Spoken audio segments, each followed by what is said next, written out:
नमस्कार दोस्तों, स्वागत है आप सभी का आपके अपने यूट्यूब चैनल स्मार्ट स्टडी में। आज की क्लास में हम संथाल परगना काश्तकारी अधिनियम 1949 के बारे में पढ़ेंगे। बहुत सारे स्टूडेंट का क्वेरी था कि सर इस चैप्टर को पढ़ा दीजिए, क्योंकि इस चैप्टर में काफ़ी स्टूडेंट को काफ़ी डाउट्स आ रहे हैं और ये एग्ज़ाम के पॉइंट ऑफ व्यू से काफ़ी इंपॉर्टेंट है। यहाँ से आपके 10 नंबर आपके बनेंगे, ठीक है। तो हम स्टार्ट करते हैं। संथाल परगना जिले का निर्माण 1855 में किया गया था, जिसके तहत वीरभूम एवं भागलपुर जिले के हिस्से शामिल किए गए थे।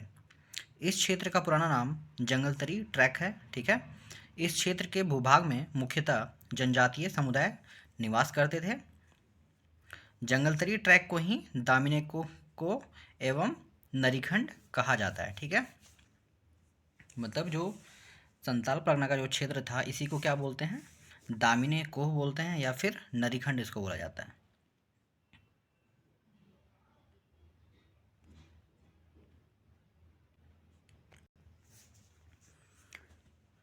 Santhal Pargana settlement regulation act 1872 इस क्षेत्र का पहला रैयती काश्तकारी कानून था। इसी कानून से काश्तकारी की अवधारणा विकसित होती चली गई। बिहार सरकार ने मिस्टर गैंजर की बंदोबस्त रिपोर्ट देखने के पश्चात संथाल परगना इंक्वायरी कमेटी 1937 गठित की। इसी सिफारिश के तहत संथाल परगना काश्तकारी अधिनियम 1949 निर्मित किया गया, जिसके कुल 9 अध्याय हैं और 72 धाराएं हैं, ठीक है। इसके अलावा इसमें 2 सेक्शन भी हैं, ठीक है। तो आगे हम देखते हैं। सबसे पहले इसका धारा 1 में जो आपका जिक्र किया गया है वो है, इसमें टोटल है 72 धाराएं आप इसमें आपके शामिल है और 9 अध्याय, मतलब 9 चैप्टर है इसमें और 72 इसमें सेक्शंस हैं, ठीक है। तो पहला धारा में हम देखते हैं इसमें कि क्या दिया गया है। तो पहला धारा में आपका दिया हुआ है कि संक्षिप्त नाम, प्रारंभ तथा प्रसार, ठीक है। स्टार्टिंग में जब यह किसी चीज़ का होता है तो स्टार्टिंग में उसका इंट्रोडक्शन दिया जाता है कि वो उसका नाम क्या है, उसका प्रारंभ कहाँ से होता है, उसका प्रसार कहाँ से कहाँ तक होगा, ठीक है। तो यहाँ पे आप देख सकते हैं कि इसका संथाल परगना टोटल झारखंड में 5 प्रमंडल हैं, ठीक है। तो इसमें सारे पांचों प्रमंडल में नहीं होंगे, ओनली एक ही प्रमंडल में लागू होगा, जिसके अंतर्गत 6 जिले हैं, ठीक है। जो पहला जो जिला है वो है दुमका, दूसरा देवघर है, फिर पाकुड़ है, साहिबगंज है, गोड्डा और जामताड़ा है, ठीक है। तो ये टोटल 6 जिले हैं जो इसके अंतर्गत आते हैं। आगे हम देखते हैं इसमें, अगर हम बात करें इसमें सेक्शन 2 की, मतलब धारा 2 की हम बात करते हैं, तो इसमें है कि अधिनियम का स्थानीय विस्तार कहाँ से कहाँ तक होगा। मतलब विधान के स्थानीय विस्तार, परिवर्तन के अधिकार या किसी क्षेत्र से वापसी, ठीक है। मतलब किसी क्षेत्र में परिवर्तन कर सकते हैं, उसको हम हटा सकते हैं और उसको फिर से उसको शामिल कर सकते हैं। ये सारे राइट्स इसमें दिए हुए हैं। तो ये सेक्शन 2 में, मतलब धारा 2 में दिया हुआ है, ठीक है। तो राज्य सरकार अधिसूचना द्वारा एसपीटी एक्ट 1949 के संदर्भ में किसी या संपूर्ण क्षेत्र से इसे हटाने या किसी अंश या संपूर्ण कानून की धारा में बदलाव या समाप्ति कर सकती है, ठीक है। मतलब राज्य सरकार के पास ये पावर होगा कि वो किसी भी इसके भाग को वापस कर सकता है या फिर उसका विस्तार कर सकता है। ये पावर राज्य सरकार के पास है। तो ये आपका धारा 2 में मेंशन किया गया है, ठीक है। जो धारा जो 3 है इसको निरसित कर दिया गया, मतलब इसको हटा दिया गया है, ठीक है। इसके बाद हम देखते हैं तो धारा 4 है, ठीक है। इसमें परिभाषाएं इसमें दिया हुआ है, मतलब सबके डेफिनेशंस इसमें दिए हुए हैं, ठीक है। तो इसमें आदिवासी किसको बोलते हैं ये दिया हुआ है। ऐसा व्यक्ति जिसे अनुसूची ख के तहत आदिवासी या अर्ध आदिवासी जाति या जनजाति के रूप में राज्य सरकार अधिसूचित करे, उसे क्या बोलते हैं? आदिवासी उसको बोलते हैं, ठीक है। मतलब शेड्यूल ख में जिसको वर्णन किया गया है राज्य सरकार के द्वारा, उसको हम आदिवासी यहाँ बोलेंगे, ठीक है। इसके बाद है कृषि वर्ष। तो बंगला परंपरा के अनुसार कृषि वर्ष का आरंभ बैसाख महीने में होगा, ठीक है। मतलब अगर बंगला कैलेंडर के माध्यम से अगर हम देखते हैं तो जो कृषि वर्ष का प्रारंभ होगा वो वैसाख महीने से होगा, ठीक है। और ये चैत तक चलेगा। इसके बाद सेकेंड में हम देखते हैं फसली साल के अनुसार कृषि माह का प्रारंभ अश्विन माह से होगा। वही अगर हम फसल की माह की बात करें तो इसका प्रारंभ अश्विन माह से होगा। ठीक है। इसके बाद यहाँ पे है कि किस कृषि प्रयोजन के लिए स्थानीय परंपरा के अनुसार कोई अन्य वर्ष भी हो सकता है जो प्रचलन में ना हो। ठीक है। वही अगर राज्य सरकार की बात करें तो उसका स्टार्टिंग अप्रैल से होता है और वो मार्च तक चलता है। नेक्स्ट इसमें हम देखते हैं कि भूगत बंध पूर्ण भोग बंधक किसको बोलते हैं। तो अगर कोई व्यक्ति ऋण प्राप्त कर इसके बदले में अपने संपूर्ण या आंशिक जोत को इन शर्तों के आधार पर हस्तांतरित किया हो कि वह जब तक वह ऋण नहीं की राशि लौटा ना दे तब तक वह जोत के प्राप्त आय का हकदार नहीं होगा, पूर्ण भोग बंधक कहलाएगा। ठीक है। मतलब उसको क्या बोलते हैं, एक बंधक के रूप में देते हैं उसको। अगर ऋण चाहिए होगा तो अपने ज़मीन का कुछ हिस्सा जो होगा उसको वो बंधक के रूप में देता है, तो उसको क्या बोलते हैं, भुगत बंध भोग बंधक, उसको रैयत बोलते हैं। ठीक है। वही अगर हम बात करें खास ग्राम से, तो अगर आपसे ये पूछा जाए कि खास ग्राम से आप क्या समझते हैं, तो इसमें ये है कि उस ग्राम का ना तो कोई मूल रैयत होगा और ना ही कोई उसका ग्राम प्रमुख होगा, नहीं तो उसको कोई लैंड होल्डर होगा और ना ही कोई इसका विलेज हेडमैन होगा। वैसे ग्राम को हम क्या बोलेंगे, खास ग्राम बोलेंगे। ना तो उसका कोई मूल रैयत होगा और ना ही उसका कोई ग्राम प्रमुख होगा, उसको हम क्या बोलते हैं, खास ग्राम। उसके बाद जमींदार है, तो वह व्यक्ति जिसे लगान पाने का अधिकार होता है उसको क्या बोलते हैं, जमींदार बोलते हैं। ठीक है। इसको भूस्वामी भी बोला जाता है। ठीक है। मतलब जो हेडमैन होते हैं उसको क्या बोलते हैं, उसको जमींदार बोलते हैं। ठीक है। इसके अलावा देखिए आप यहाँ पे आगे है गैर आदिवासी। ठीक है। तो ऐसा व्यक्ति जिनका नाम अनुसूची खा मतलब शेड्यूल खा के अंतर्गत दर्ज ना हो उसको हम क्या बोलेंगे, वो गैर आदिवासी है। ठीक है। इसके अलावा है रैयत। तो रैयत किसको बोलते हैं, तो जमींदारों के अलावा कोई ऐसा व्यक्ति जो खुद या परिवार का सदस्य या भाड़े के मजदूरों किसके जोतने के लिए भूमि धारण का अधिकार रखता हो उसको क्या बोलते हैं, रैयत बोलते हैं। ठीक है। तो सबसे पहले यहाँ पे देखिए आप, सबसे पहले यहाँ पे आता है जो भी ये 90 अगर हम 1855 या उस संदर्भ में अगर आज़ादी से पहले की बात करें तो उस समय जो सरकार था वो अंग्रेज़ सरकार था, तो उसके अधीन में ये ज़मींदार हुआ करते थे और उसके अधीन में ये काश्तकार और रैयत हुआ करते थे। ठीक है। जिससे फिर वो लगान वसूलते थे खेती के उपज के, मतलब जो खेती करते थे उसके बदले वो उनसे टैक्स वसूली करते थे। यहाँ पे हम देखते हैं कि लगान लगान क्या है, तो खेवट खतियान के अनुसार ग्राम प्रमुख या मूल रैयत के द्वारा विधि सम्मत तरीके से जिस राशि का भुगतान जमींदार को किया जाता है उसको लगान कहते हैं। ठीक है। उसके बाद खाली जोत है, तो कोड़ा हुआ जोत या ऐसा जोत जो रैयत अपना उत्तराधिकारी छोड़े बिना मर गया हो, ठीक है, उसको क्या बोलेंगे, खाली जोत। ठीक है। सपोज करते हैं यहाँ पे अगर कोई ऐसा व्यक्ति है जिसका नेक्स्ट उसका कोई उत्तराधिकारी नहीं है, उसका आगे का कोई वंश नहीं है और वो इंसान मर जाता है, तो उसका जो ज़मीन जो बच जाता है उसको क्या बोलते हैं, खाली जोत बोलते हैं। ठीक है। ऐसे ज़मीन क्या होता है, उसके मरने के बाद वो वापस भूस्वामी यानी जमींदार के पास चला जाता है। ठीक है। इसके बाद देखते हैं ग्राम समुदाय। तो ग्राम के जमाबंदी रैयत से जुड़े सभी व्यक्ति जिनके हिस्सेदार, उनके बच्चे, उनके उत्तराधिकारी को संयुक्त रूप से ग्राम समुदाय कहा जाता है। ठीक है। ग्राम प्रमुख, तो ग्राम प्रमुख किसको बोलेंगे, जो भी विलेज का हेडमैन होगा उसको हम क्या बोलेंगे, उसको हम बोलेंगे ग्राम प्रमुख। ठीक है। जिसमें मुखिया हो जाता है, मांझी हो जाता है, मुस्तजीर ये हो जाते हैं, ये क्या हो जाते हैं, ग्राम प्रमुख हो जाते हैं। ठीक है। तो जितने भी डेफिनेशंस वगैरह हैं ये सब आपके धारा 4 में मेंशन किए गए हैं। ठीक है। इसके बाद हम अध्याय 2 में आ जाते हैं। ठीक है। जैसे हमने स्टार्टिंग में आपको बताया था कि इसमें टोटल 9 अध्याय दिए हुए हैं और 72 इसमें धाराएं दी हुई है। ठीक है। तो यहाँ पे हम देखते हैं कि धारा 5 में क्या क्या कहता है।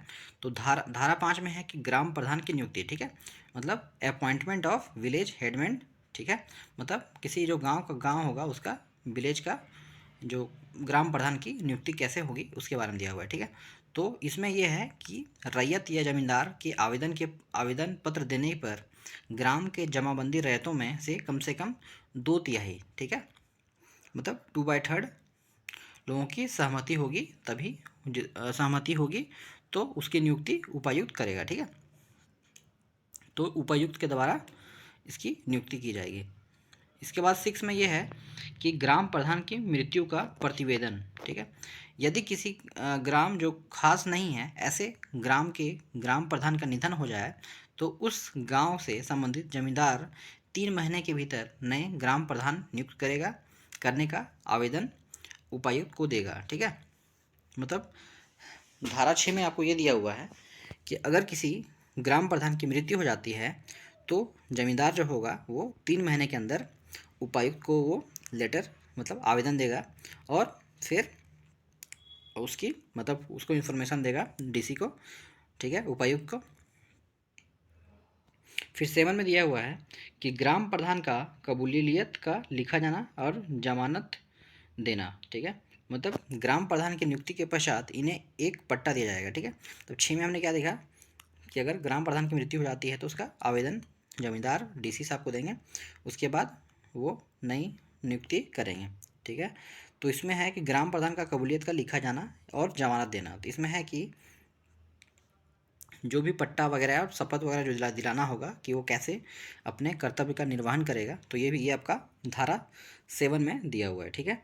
इसके अलावा धारा 8 में दिया हुआ है कि जमींदार द्वारा नए नियुक्त ग्राम प्रधान को जमाबंदी एवं खेवट खतियान की प्रतियां दिया जाना, ठीक है। जब भी किसी ग्राम प्रधान का निधन हो या उनके उत्तराधिकारी के अलावा किसी अन्य व्यक्ति को ग्राम प्रधान नियुक्त किया जाए तो जमींदार का कर्तव्य होगा कि वो नए ग्राम प्रधान की नियुक्ति 3 महीने के भीतर ग्राम के जमाबंदी एवं खेवट खतियान से जुड़ी प्रतियां उपलब्ध कराए, ठीक है। मतलब जितने भी कॉपीज़ होंगी जमाबंदी की वो सभी नया जो ग्राम प्रधान बनेगा उसको जमींदार दे देगा, ठीक है। वही हम धारा 9 की बात करें तो जो विलेज मैन का जो पोस्ट होगा वो नॉन ट्रांसफरेबल होगा, ठीक है। मतलब उसका पद को हम किसी दूसरे को नहीं दे सकते हैं, ठीक है ना। तो ये आपका धारा 9 में मेंशन किया गया है। इसके बाद धारा 10 में है कि किसी जमीन का मूल रैयती जोत समझा जाना, ठीक है। मतलब only land recorded treated as मूल रैयत का जोत, ठीक है। मतलब क्या होगा इसमें जो भी लैंड रिकॉर्ड में होगा उसी को हम क्या बोलेंगे कि वो लैंड मूल रैयत का जोत है, ठीक है। ऐसा धारा 10 में दिया गया है, ठीक है। फिर धारा 11 में हम देखते हैं कि ग्राम प्रधान का पुरस्कार निधि, ठीक है। तो इसमें जो भी है कि ग्राम प्रधान द्वारा मूल रैयत या रैयत पर लगाए गए जुर्माने की जो वसूली की जाएगी वह प्रधान के पुरस्कार निधि में जमा किया जाएगा। इसका खर्च उपायुक्त के द्वारा नियमों के अनुसार किया जाएगा, ठीक है। तो यहाँ पे हम देखते हैं कि जैसे कि ग्राम जो प्रधान होता है वो क्या करेगा, जो भी रैयत होते हैं या मूल रैयत होते हैं उनसे वो अगर कोई जुर्माना उन पर अगर लगाया जाएगा तो उस लगाई गए जुर्माने से जो भी राशि उसके पास आती है तो उसको वो पुरस्कार निधि में जमा किया जाएगा। लेकिन जो उसका खर्च होगा वो उपायुक्त के नियमों के अनुसार किया जाएगा, ऐसा धारा 11 में मेंशन है, ठीक है। तो हम नेक्स्ट पे आते हैं। तो अध्याय 3 है, ठीक है। इसमें रैयत के बारे में दिया गया है, ठीक है। तो यहाँ पे आप देखते हैं कि रैयतों के वर्ग का उल्लेख। तो 12 में आप हम देखते हैं कि इसमें क्लासिफिकेशन ऑफ रैयत दिया गया है। तो 3 टाइप के रैयत होते हैं, निवासी जमाबंदी रैयत, गैर निवासी जमाबंदी रैयत और एक नए रैयत, ठीक है। तो निवासी रैयत में वैसे रैयत होते हैं जो गांव में रहते हैं और उनका पारिवारिक आवास अभिलिखित गांव में ही है, ठीक है। तो उनको हम क्या बोलेंगे, निवासी रैयत, जैसे कि वो बाहर कहीं नहीं रहते हैं, उसी गांव में निवास करते हैं, ठीक है। और गैर निवासी में वैसे रैयत हो जाएंगे जिनका जमाबंदी जो भी उनका अभिलेख है वो गाँव में नहीं होता है, तो उनको क्या बोलते हैं, गैर निवासी जमाबंदी रैयत उसको बोलेंगे। फिर एक नए रैयत होते हैं जो नए रैयत के रूप में अभिलिखित हैं, ठीक है, उनको हम नए रैयत बोलेंगे।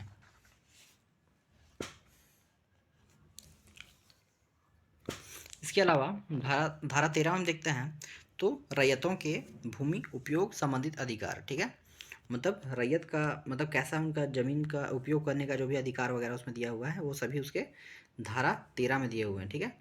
अगर कोई रैयत उस भूमि का उपयोग करता हो जो उसके जोत में पड़ता है, साथ ही वह काश्तकारी के दौरान उनके मूल्य विशेष को नष्ट ना करता हो, तो उसे जोतने कोड़ने के बाद अयोग्य ना बनाता हो, तो वह भूमि का उपयोग कर सकता है, ठीक है। मतलब जो भी उसका है उसको उसका मूल जो विशेष है ज़मीन का, उसको नष्ट ना करता हो और उसको जोतने कोड़ने के योग्य ना बनाता हो, तो वह भूमि का उपयोग कर सकता है, ठीक है। धारा 14 में दिया गया है कि रैयत को बेदखल नहीं किया जाएगा, ठीक है। मतलब रैयत को उपायुक्त के आदेश के बिना जमींदार भूमि से बेदखल नहीं कर सकता है, ठीक है ना। मतलब रैयत को बेदखल नहीं कर सकते हैं जब तक कि उपायुक्त आदेश ना दे, ठीक है। मतलब बिना उपायुक्त के आदेश का रैयत को बेदखल नहीं किया जाएगा, ये धारा 14 में दिया गया है, ठीक है। इसके अलावा धारा 15 में ये दिया गया है कि ईंट और खपड़े बनाने का रैयत को अधिकार होगा, ठीक है। मतलब रैयत का अधिकार हुआ कि ईंट और खपड़े बना सकता है, ठीक है।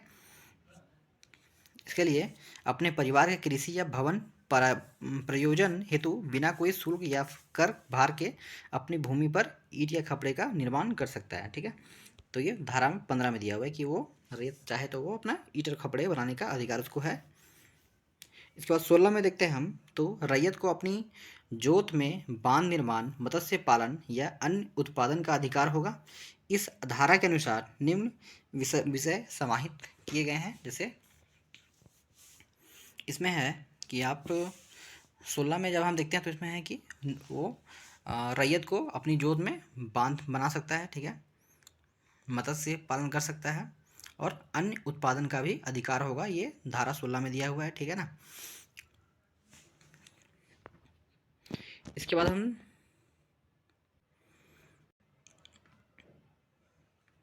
अगर कोई रैयत ऐसे निर्माण या खुदाई या अन्य या पर आरोप लगाता है तो इस केस में उपायुक्त कर उचित निर्णय करेगा, ठीक है। फिर 17 में दिया हुआ है अपने निजी जोत को वृक्ष लगाने का अधिकार, ठीक है। मतलब वृक्ष लगाने का जो अधिकार है वो धारा 17 में दिया हुआ है, ठीक है। इसमें है कि प्रत्येक रैयत को अपनी जोत के किसी भूखंड पर वृक्ष, उद्यान, बांस लगाने का अधिकार है, ठीक है।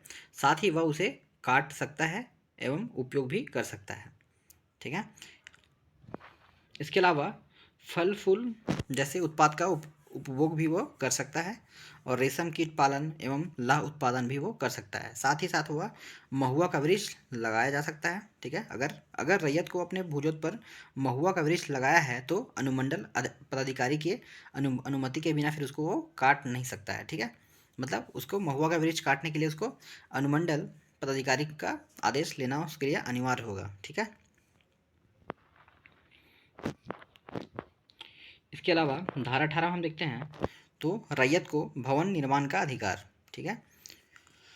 मतलब रैयत को है कि वो संथाल परगना काश्तकारी अधिनियम 1949 में रैयत को भवन निर्माण का अधिकार है, जो कि धारा 18 में है। रैयत स्वयं या अपने परिवार की घरेलू आवश्यकता हेतु या कृषि प्रयोजन के लिए अपनी जोत पर कच्चे या पक्के भवन का निर्माण कर सकता है, ठीक है। तो ये धारा 18 में दिया हुआ है। इसके अलावा धारा 19 में हम बात करते हैं तो यहाँ पे है division of holding distribution of rent, ठीक है। मतलब अगर जोत का विभाजन और लगान का विभाजन, ठीक है। अगर कोई जोत का विभाजन करता है तो साथ साथ में क्या होगा, उसका लोन का भी विभाजन हो जाएगा। ये धारा 19 में दिया गया है। इसमें है कि यदि यदि न्यायालय के आदेश पर जोत का बंटवारा या उपविभाजन हो तो बंटवारे में शामिल तीनों पक्ष जमींदार, ग्राम प्रमुख, रैयत किसी निर्णय को लेने में असमर्थ हों तो तीन पक्षों में से कोई भी व्यक्ति लगान के वितरण हेतु उपायुक्त को आवेदन दे सकता है, ठीक है। अगर निर्णय नहीं आ पाता है तो फिर ये क्या करेंगे, उपायुक्त के पास जाएंगे और फिर वहाँ पे उसका निर्णय होगा, ठीक है। यहाँ पे है कि उसके अलावा इसमें यह है कि यदि जोत के किसी भाग का लगान 3 रुपये से कम हो तो किसी भी स्थिति में जोत का उपविभाजन नहीं होगा, ठीक है। अगर जोत के भी किसी भाग का अगर ऑलरेडी उसका विभाजन 3 रुपये तक पहुंच गया है तो फर्दर उसका फिर सब डिवीज़न नहीं होगा, वो ₹3 तक वहीं तक उसको लास्ट रखा जाएगा, उसके बाद उसका डिवीज़न नहीं होगा। तो ये आपका किस में दिया हुआ है, तो ये धारा 19 में दिया हुआ है, ठीक है। तो धारा इसमें याद करना इंपॉर्टेंट है।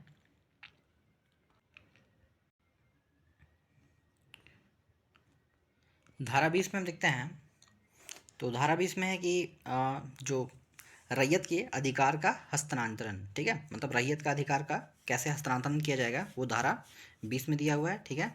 इसमें है कि रैयत के अधिकार का हस्तांतरण धारा 20 में है, कोई भी रैयत अपने जोत या जोत खंड का विक्रय, दान, बंधक, वसीयत या पट्टा से जुड़ा अधिकार किसी अन्य को हस्तांतरित नहीं कर सकता है, ठीक है।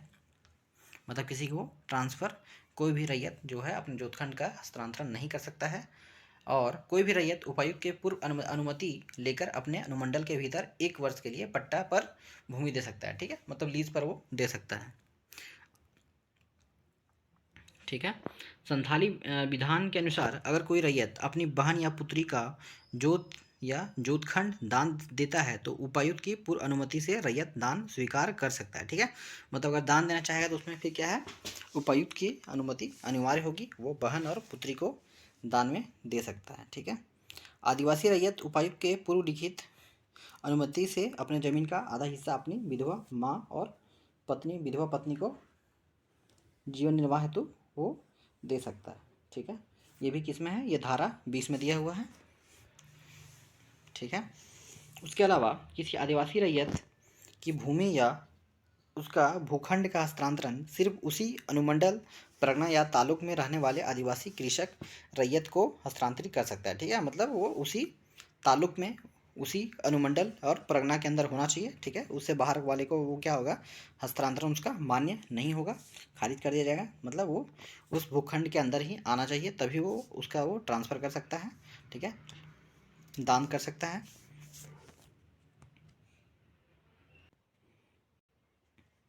आगे हम देखते हैं गैर आदिवासी रैयत द्वारा रैयती भूमि का हस्तांतरण, ये किस धारा में है, तो गैर आदिवासी द्वारा रैयत द्वारा रैयती भूमि का हस्तांतरण जो है वो धारा 21 में दिया हुआ है, ठीक है। मतलब जो नॉन शेड्यूल पर्सन होगा वो अपनी रैयती भूमि का ट्रांसफ़र कर सकता है, ये आपका धारा 21 में दिया हुआ है, ठीक है।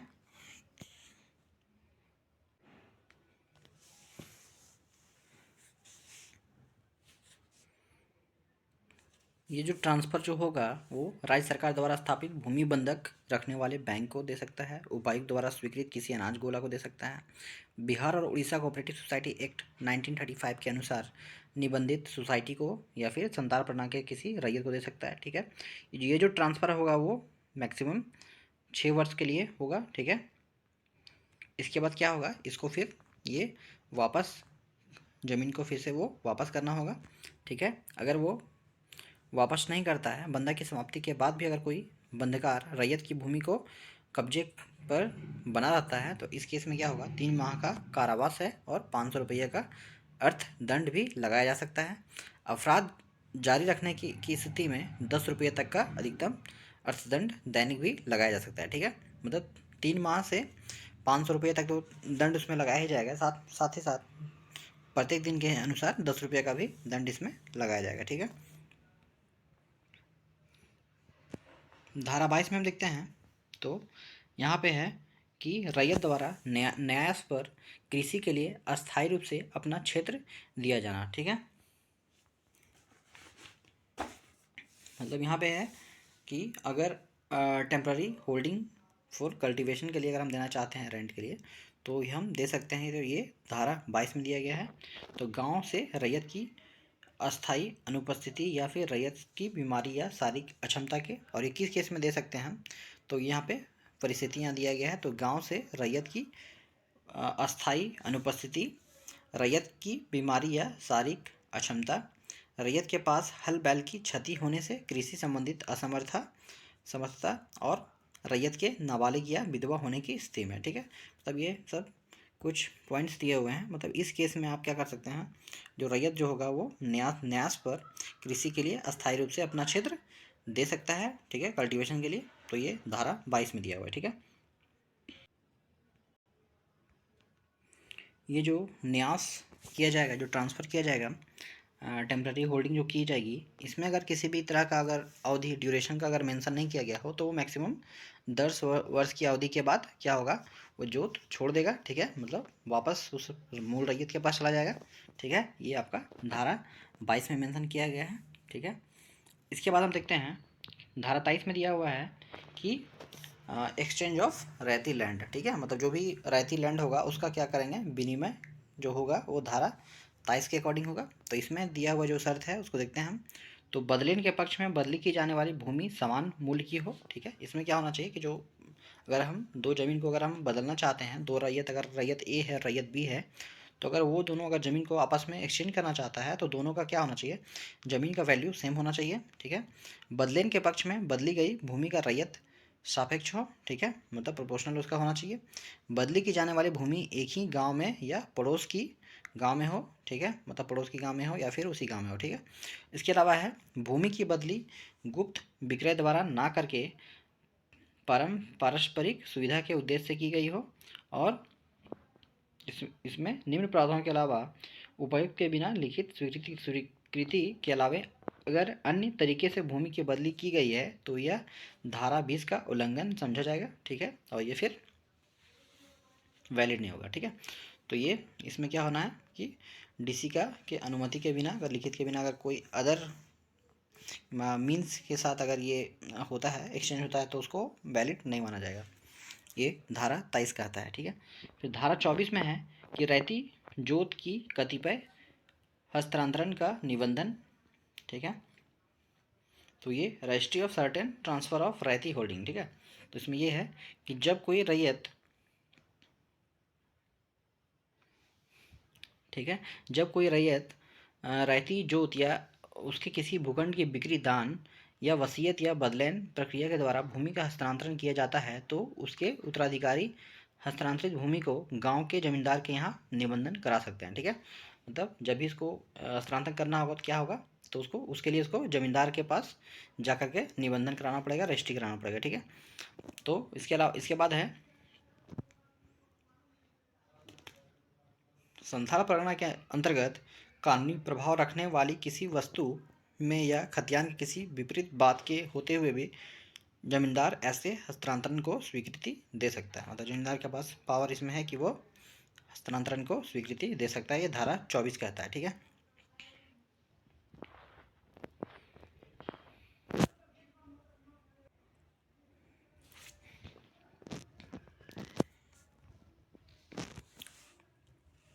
धारा 27 में देखते हैं, इसमें है सेटलमेंट ऑफ वेस्टलैंड। ठीक है, बंजर भूमि एवं खाली जोतों की बंदोबस्ती का इसमें दिया गया है। ठीक है, तो इसमें है कि जब भी हम बंदोबस्ती कर तैयार करेंगे तो उसमें क्या होगा कि 4 कॉपी उसमें देना होगा। तो एक जो कॉपी होगा वो उपायुक्त के पास रहेगा, दूसरा रैयत के पास होगा, तीसरा जो लैंडलॉर्ड होगा भूस्वामी उसके पास जाएगा, और चौथा जो रहेगा वो ग्राम प्रधान के पास जाएगा, जिसको हम हेडमैन भी बोलते हैं, तो उसको देना होगा। ठीक है, जब भी क्या करेंगे हम, तो जो बंजर भूमि जो सेटलमेंट ऑफ क्या करेंगे, वेस्टलैंड को सेटलमेंट करेंगे, बंदोबस्ती करेंगे, तो इसके लिए 4 प्रतियाँ कॉपी जो होगी उसको इन चारों लोगों को एक एक कॉपी उसको देना होगा। ठीक है, ये धारा 27 में कहा गया है। फिर हम धारा 28 देखते हैं, तो इसमें है बंजर या खाली जोत के बंदोबस्ती हेतु खतियान में दर्ज सिद्धांतों के अलावे निम्नलिखित तथ्यों पर भी ध्यान दिया जाएगा, जैसे कि जो भी जितने भी प्रिंसिपल्स दिए हुए हैं कि कौन से प्रिंसिपल्स को फॉलो करना है, फॉलो करते हुए हमें लैंड का, वेस्ट लैंड का सेटलमेंट करना है, तो वो धारा 28 में दिया हुआ है। तो रैयत की आवश्यकता, रैयत द्वारा भूमि को आबाद करने की क्षमता के अनुसार वितरण, रैयत द्वारा ग्राम जनता या समाज या राज्य के प्रति की गई सेवा, मतलब इस केस में क्या होगा, उसका ट्रांसफर होता है। अगर वो समाज सेवा में जुड़ा हुआ है, अगर राज्य के प्रति उसका कोई सेवा है, तो इस केस में उसको बंजर भूमि का बंदोबस्ती वहाँ पे उसको किया जा सकता है। रैयत की जमाबंदी भूमि से बंजर भूमि की निकटता या समानता। ठीक है, मतलब निकट हो। भूमिहीन श्रम जीवों वर्ग के लिए भू व्यवस्था जो उस गांव के स्थायी निवासी हैं एवं गांव में उनके रहने का घर है। ठीक है, मतलब इस केस में ये 4 पॉइंट दिए हुए हैं, इस केस में क्या हो सकता है, बंजर या खाली भूमि का बंदोबस्ती हो सकता है। ठीक है, ये प्रिंसिपल्स दिए हुए थे। ठीक है, उसको फॉलो करते हुए ट्रांसफ़र हो सकता है, सेटलमेंट हो सकता है। ठीक है, उसके बाद हम देखते हैं धारा 29 में क्या दिया हुआ है तो मूल रैयत द्वारा खाली भूमि के बंदोबस्ती का अधिकार नहीं है, ठीक है। तो जो मूल रैयत होगा उसका उसके द्वारा खाली भूमि के बंदोबस्ती का उसको अधिकार नहीं होगा, ये धारा 29 में है, क्योंकि ठीक है। तो यहाँ पे क्या है कि उपायुक्त की अनुमति के बिना कोई भी मूल रैयत या ग्राम प्रमुख अपने साथ या किसी मूल रैयत के साथ बंजर या खाली भूमि की बंदोबस्ती नहीं कर सकता है, ठीक है। मतलब उपायुक्त का आदेश के बिना वो मूल रैयत जमीन की बंदोबस्ती नहीं कर सकेगा बिना उपायुक्त की आदेश का, ठीक है। उसको धारा 23 में क्या दिया हुआ है कि बंदोबस्ती के उद्देश्य से किसी खाली जोत का उपविभाजन नहीं किया जाना, ठीक है। मतलब क्या है कि there is a no sub division of vacant land, ठीक है। मतलब वैकेंट लैंड जो होगा उसका फर्दर और भी डिवीज़न नहीं किया जाएगा, ठीक है। जमींदार की सहमति या उपायुक्त के अनुमोदन के बिना बंदोबस्ती के उद्देश्य से उप विभाजन नहीं किया जाएगा, ठीक है ना। तो ये धारा 30 कहता है। फिर धारा 21 में क्या हुआ है, 2 या उससे अधिक ग्राम प्रधान सह मूल रैयतों या भूस्वामियों को संयुक्त रूप से बंदोबस्ती करना। तो इसमें यह है, इसमें है कि 2 और मोर विलेज हेडमैन क्या होंगे, मिल करके किसी वेस्टलैंड का जॉइंटली उसका सेटलमेंट करेंगे। तो ये धारा 31 में दिया हुआ है, ठीक है। इसमें इसमें क्या है, ऐसे गांव की बंदोबस्ती संयुक्त रूप से नहीं की गई हो तो इसके खिलाफ उपायुक्त के पास आवेदन दिया जा सकता है, जिस पर उपायुक्त उचित निर्णय करेगा, ठीक है। 32 में दिया गया है कि बंजर भूमि या खाली जोत के बंदोबस्ती के विरुद्ध उपायुक्त के यहाँ आपत्ति, ठीक है। मतलब जो भी ऑब्जेक्शन आपको करना होगा उस सेटलमेंट के अकॉर्डिंग, जो भी वेस्ट लैंड का सेटलमेंट किया गया हो, तो उसके अगेंस्ट में अगर किसी को ऑब्जेक्शन करना हो तो वो उपायुक्त के पास जाकर के आवेदन दे करके उससे आपत्ति अपना जाहिर कर सकता है, ठीक है।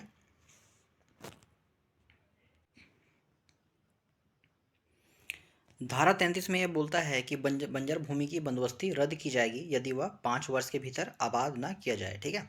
अगर बंजर भूमि की बंदोबस्ती कर दी गई हो, ठीक है, लेकिन उस पर क्या होता है, अगर उस पर किसी तरह का कृषि कार्य उस पर अगर 5 साल के अंदर अगर नहीं किया गया हो तो क्या होगा, वो सेटलमेंट जो भी बंदोबस्ती की गई हो वो रद्द कर दी जाएगी, ठीक है।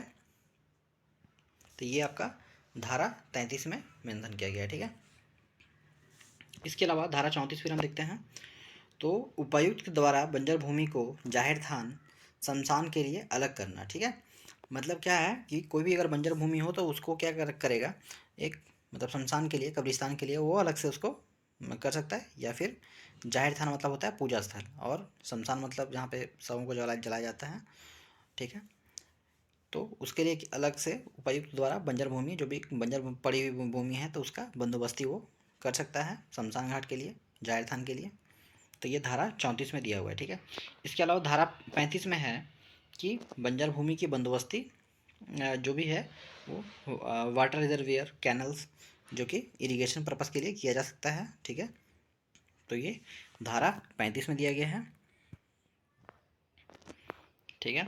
और इसमें यह है कि उपायुक्त की अनुमति के बिना ऐसी भूमि को बंदोबस्ती नहीं की जाएगी, और ना ही ऐसी भूमि पर किसी प्रकार की कर की वसूली की जाएगी, ठीक है। मतलब ऐसी भूमि पर किसी तरह का टैक्स नहीं लिया जाएगा, ठीक है। 36 में दिया हुआ है, 36 में सार्वजनिक प्रयोग की भूमि की बंदोबस्ती नहीं होना, ठीक है।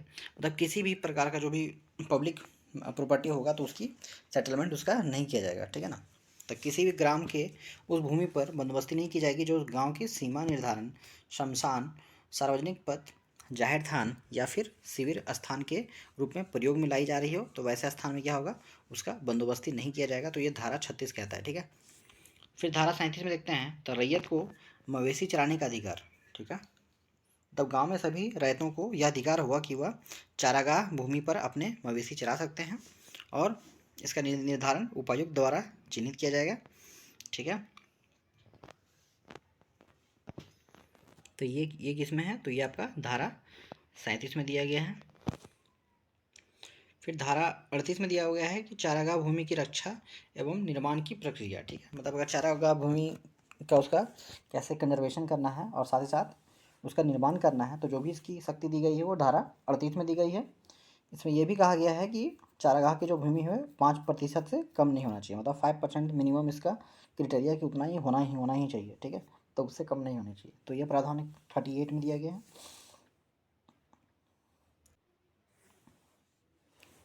इसके बाद हम 39 को देखते हैं, मतलब धारा 39 को देखते हैं।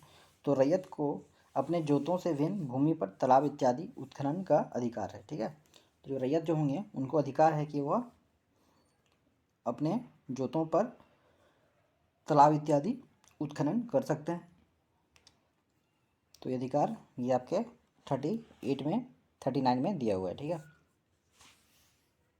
तो यहाँ पे है, जमींदार से अनुमति लेकर कोई भी रैयत अपने जोत या अलग भूमि से में पोखर या जलाशय का निर्माण कर सकता है तथा जमीन के द्वारा विकसित संविदा के अनुसार उसमें मछली उत्पादन एवं अन्य वस्तुओं का उपभोग भी वो कर सकता है। तो यह अधिकार उसको धारा 39 में दिया गया कि उसमें वो पोखर या जलाशय का निर्माण कर सकता है और उसमें वो मछली का उत्पादन भी कर सकता है। तो ऐसा धारा 39 में कहा गया है। धारा 40 में यह मेंशन है कि खास तालाब में रैयत के मछली पालन अधिकार में भूस्वामी का हस्तक्षेप नहीं होगा। ठीक है, मतलब अगर किसी व्यक्ति को तालाब या फिर जलाशय में मछली मारने का, मतलब पकड़ने का अधिकार है, ठीक है, उत्पादन करने का अधिकार है, तो जमींदार, भूस्वामी या मूल रैयत उसे मना नहीं कर सकते हैं। ठीक है, अगर उसको ये अधिकार मिला हुआ है तो उसको कोई मना नहीं कर सकता है। तो ऐसा धारा 40 में दिया हुआ है। ठीक है, 41 में दिया गया है कि पहाड़िया ग्राम की भूमि गैर पहाड़िया को आवंटित नहीं होगा। ठीक है, पहाड़िया गांव में खाली होल्डिंग या बंजर भूमि को गैर पहाड़िया व्यक्ति के साथ बंदोबस्त नहीं किया जा सकता। पहाड़िया गांव का निर्धारण उपायुक्त द्वारा किया जाता है। ठीक है, मतलब कौन सा गांव पहाड़िया होगा ये इसका निर्धारण आयुक्त करता है। और जो भी यहाँ पे दिया हुआ है कि पहाड़िया ग्राम की भूमि को हम क्या करेंगे, मतलब नॉन पहाड़िया जो होगा उसको हम ट्रांसफ़र नहीं कर सकते हैं, ये धारा 41 में दिया हुआ है। ठीक है, इस वीडियो को आप 2-3 बार देखें, आसानी से आपको सारा सेक्शन याद हो जाएगा। ठीक है, स्टार्टिंग में 1-2 बार आपको थोड़ा डिफिकल्ट लगेगा, लेकिन 1-2 बार देखने के बाद फिर आपको ऑटोमेटिक सब कुछ समझ में आने लगेगा।